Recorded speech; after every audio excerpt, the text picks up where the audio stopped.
চৰকাৰী চাকৰিৰ বাবে সাজু হৈ থকা সকলৰ বাবে অৱশেষত আহি গ'ল সেই ভাল খবৰটো।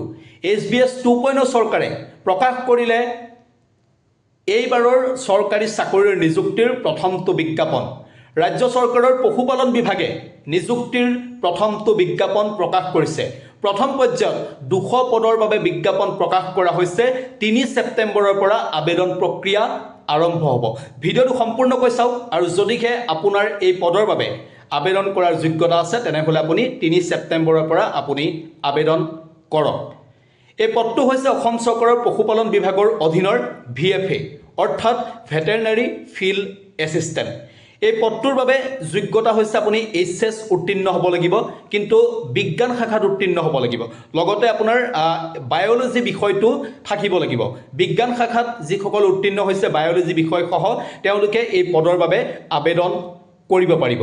বাকী ৰিজাৰ্ভেশ্যন যি আছে সেইখিনি ইতিমধ্যে অফিচিয়েল যিটো বিজ্ঞাপন সেই অফিচিয়েল বিজ্ঞাপনত প্ৰকাশ কৰা হৈছে, সেই আপুনি গুগলত আপুনি মাৰি চালে গম পাব।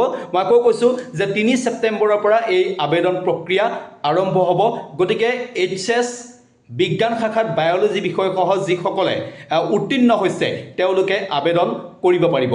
বয়সৰ নিৰ্ধাৰিত সীমা হৈছে সৰ্বাধিক 40 বছৰ। বাকী ৰিলেক্সেশ্যন আছে OBC ST SCৰ বাবে বয়সৰ যিটো ৰিলেক্সেশ্যন থাকে চৰকাৰী চাকৰিত সেই ৰিলেক্সেশ্যন আছে। সকলোখিনি চৰকাৰী যিটো ৱেবছাইট আছে সেই ৱেবছাইটত গৈ চাই ল'ব পাৰিব। গতিকে খৰধৰ কৰক, যিসকলে প্ৰস্তুতি চলাই আছিল তেওঁলোকৰ বাবে এই মুহূৰ্তত আহি গ'ল প্ৰথমটো ভাল খবৰ।